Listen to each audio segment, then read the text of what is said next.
तो निश्चित रूप से रुझान इसी तरह का है, तीनों सीटों पर भारतीय जनता पार्टी।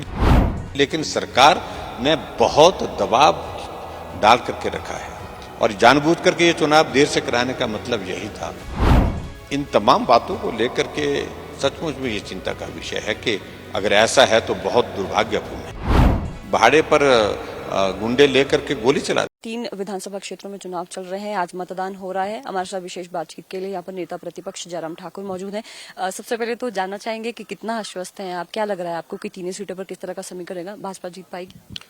जीतेगी, निश्चित रूप से जीतेंगे। और देख रहे हैं आपके हिमाचल प्रदेश में लोगों का जो मतदान करने का जो रुझान है वो कांग्रेस के खिलाफ है, कांग्रेस की सरकार के खिलाफ है। लोकसभा के चुनाव में आपने देखा होगा कि 4 सीटों पर भारतीय जनता पार्टी जीती, 68 में से 61 सीटों पर जीते।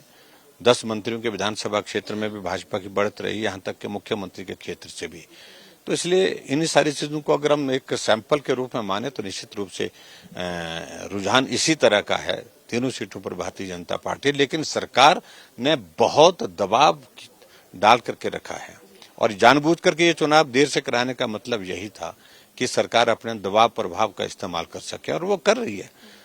कर्मचारी परेशान है, उनको प्रताड़ित किया जा रहा है, दुकानदारों को प्रताड़ित किया हुआ है, व्यवसाय करने वाले लोगों को प्रताड़ित किया है, और इस तरह से जो है वो जनबल को जो है वो सत्ता बल से कुचलने का जो प्रयास हो रहा है, मैं समझता हूँ ये उचित नहीं है, बहुत दुर्भाग्यपूर्ण है। और विधायकों के पीछे 2-2 गाड़ियां, 3-3 गाड़ियां भर करके जो है सिविल ड्रेस में सीआईडी के जवानों की भेजना, ये क्या दिखाता है? बौखलाहट में सरकार, ये सरकार नैतिक अधिकार खो चुकी है सत्ता में रहने का। सर, इस तरह की तस्वीरें भी हम देखते हैं कि जब भी चुनाव होते हैं हिमाचल प्रदेश में, लोकसभा चुनाव की बात की जाए, उपचुनाव भी अभी हाल ही में, तो जो जांच एजेंसी है उनकी जो चीजें है वो काफी ज्यादा बढ़ जाती है, चाहे छापों की बात करिए। तो क्या लग रहा है आपको कि एक दबाव बनाया जा रहा है या फिर मतलब एक जो षड्यंत्र के तहत, क्या लगता है आपको किस तरह की परिस्थितियां क्यों पैदा हो जाती है? नहीं तो मुझे तो देखो एक ही बात लगती है कि ये सारी चीजों को लेकर के कोई पॉलिटिकल वेंडेटा नहीं है। एक बात, जांच एजेंसी जो है, सेंट्रल एजेंसी जो है, अपने इनपुट के आधार पर कुछ जगह कार्रवाई करती है, और कुछ जगह कार्रवाई अगर हुई है तो मुझे नहीं लगता कि उनको राजनीतिक दृष्टि से ऐसा सोचना चाहिए, ऐसा देखना चाहिए सभी चीजों को। हाँ, इसमें एक चीज जरूर जो ध्यान में आ रही है, जो वो ये आ रही है कि जो लोगों के खिलाफ कार्रवाई हुई है, अभी तक जो सूचना मिल रही है, इनपुट जो मिल रहा है, वो लोग प्रभावशाली लोग हैं, और प्रभावशाली होने के साथ साथ में वो सरकार के प्रभाव का भी जो है वो इस्तेमाल करते रहे अपने कारोबार में, अपने व्यवसाय में, और सरकार का संरक्षण है।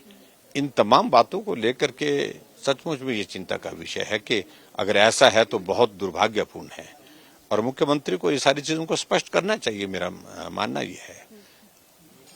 मुख्यमंत्री तो ये कहते हैं कि केंद्रीय एजेंसियों का तो जो दुरुपयोग है वो किया जा रहा है, प्रदेश सरकार पर दबाव बना रहे हैं। लेकिन मैं समझता हूँ कि इस तरह से इसको देखने की आवश्यकता ही नहीं है। ये एजेंसीज ने स्वतंत्र होकर के अपने इनपुट के आधार पर कार्रवाई की होगी, जो हमें लगता है, और उसके बाद जो लोग उसमें ये हैं, तो अगर वो गलत काम कर रहे हैं तो उनको प्रोटेक्शन भी देना चाहिए। और मेरा ये मानना है कि निश्चित रूप से इन सारी चीजों को लेकर के एक इसकी आवश्यकता है, जो सोचने की आवश्यकता है कि सरकार का जो है वो संरक्षण ऐसे लोगों को है या नहीं है, ये मुख्यमंत्री को स्पष्ट करना चाहिए, मुख्यमंत्री जवाब दे। तो क्या ये जो जांच की आंच है आने वाले समय में मुख्यमंत्री तक पहुंच सकती है या नहीं? देखो, इस सारी चीज को लेकर के अब तो जांच एजेंसीज तय करती हैं, लेकिन जो इनपुट वहां से मिलेगा उसके बाद हम कुछ बोल सकते हैं। लेकिन अभी तक इतना है कि ये लोग प्रभावशाली लोग हैं, सरकार का संरक्षण का इस्तेमाल करते हैं, सरकार का संरक्षण इन लोगों को प्राप्त है, और इसलिए इन चीजों को लेकर के अभी तक जांच चल रही है। जांच की ज्यादा डिटेल्स जब आएंगे तब बात करेंगे। जब लोकसभा चुनाव थे तो उस दौरान भाजपा की ओर से सत्ता परिवर्तन की बात की जाती थी, लेकिन अभी जो चुनाव हो रहे हैं, क्या आने वाले समय में इस तरह की परिस्थिति बन सकती है प्रदेश सरकार में या नेतृत्व के स्तर पर? हम देखिए, परिस्थिति राजनीति में बनती बिगड़ती रहती है, एक जैसी तो कभी रहती नहीं है। इस बात को अब मान करके चलना पड़ेगा, और मुझे लगता है कि सारी चीजें इस तरह की हो सकती है, इसमें कोई दो राय नहीं है। क्योंकि जानकार जिस तरह से कह रहे हैं कि अब जो मैंडेट है वो प्रदेश सरकार के पास चला गया है, 38 विधायक है, अगर 3 जो सीट है वो भाजपा जीत भी जाती है फिर भी प्रदेश सरकार स्थिर रहेगी। देखो, सरकार बचाने के लिए प्रयत्न है ये। टेक्निकल ग्राउंड पर सरकार है, लेकिन नैतिकता के आधार पर सत्ता निकल चुकी है। नैतिक अधिकार सत्ता को चलाने का रहा नहीं है प्रदेश के मुखिया को, मुख्यमंत्री को। सर, जिस तरह से कानून व्यवस्था की भी हम बात कर रहे हैं कि लगातार बिगड़ रही है, उसको लेकर क्या कहना चाहेंगे? कानून व्यवस्था के लिए तो सरकार के पास ध्यान ही नहीं है। वो तो उनके ध्यान में तो एक ही बात है, सरकार बचाओ, कुर्सी बचाओ, कैसे बचा सकते हैं, कैसे कर सकते हैं, उसी पर लगा हुआ है। मरता मरे, जीता जिए, उनको कोई लेना देना नहीं है। यहाँ कानून व्यवस्था की हालत आप देखिए। कोर्ट के परिसर में बिलासपुर में कांग्रेस पार्टी के पूर्व विधायक के बेटे ने भाड़े पर गुंडे लेकर के गोली चला दी है। एक नौजवान को गोली लगी है, वो घायल है। या नालागढ़ में, यहाँ बद्दी में गोली चली है, कबाड़ के मुद्दे को लेकर के झगड़ा होकर के दो ग्रुप में, दोनों सत्ता पक्ष से जुड़े हुए।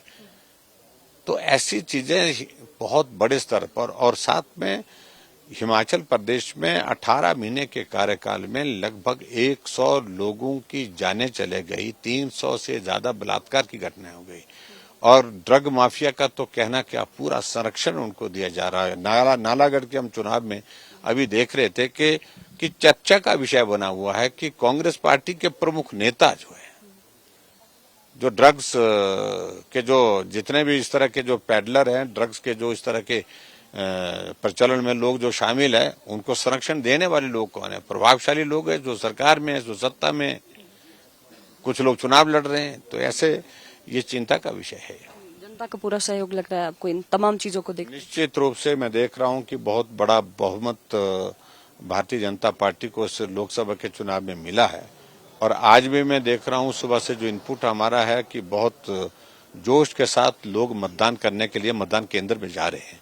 निश्चित रूप से जब परिणाम आएगा, आप देखेंगे भाजपा जीतेगी। सरकार भारतीय जनता पार्टी की केंद्र में है और हिमाचल प्रदेश में भी संभावनाओं को मना नहीं किया जा सकता। बहुत बहुत शुक्रिया सर बातचीत। धन्यवाद, थैंक यू। तो ये थे नेता प्रतिपक्ष जयराम ठाकुर, जिन्हें सीधे तौर पर कहा है लोकसभा चुनावों के दौरान जिस तरह से जनता ने अपना समर्थन दिया है भाजपा को, उसी तरह से इन 3 उपचुनाव में भी भाजपा के जो तीनों प्रत्याशी है वो जीतने वाले हैं। संभावना अभी भी बनी है कि हिमाचल प्रदेश में जो सत्ता परिवर्तन है वो हो सकता है। शिमला से कैमरा पर्सन कार्तिक ठाकुर के साथ मैं रेशमा कश्यप, डेली पोस्ट पंजाब हरियाणा, हिमाचल।